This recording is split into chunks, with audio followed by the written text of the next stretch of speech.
Kir tabung gas 3 kg di wilayah Kabupaten Kolaka, Sulawesi Tenggara ini menjadi langka. Dan tidak hanya itu, warga juga harus membeli tabung gas 3 kg dengan harga yang mahal. Dan akibatnya warga terpaksa memasak menggunakan kayu bakar untuk sehari-hari.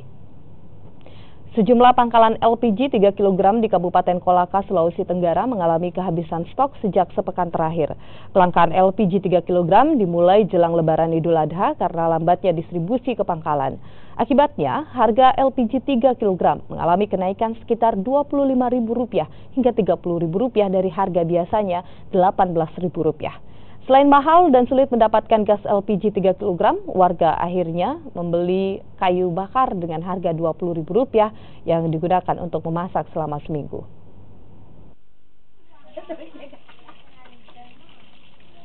Gasnya kita 25, 30, minyak tanah 12.000, 1 liter, kita 2 hari dipakai itu minyak tanah 1 liter habis kita yang kalau kayu enggak ji. Oh jadi mahal tabung gas begitu? Iya mahal, kita 25, 30. Apa? Damai kami Pak, kalau pengecer 25 dijual 30.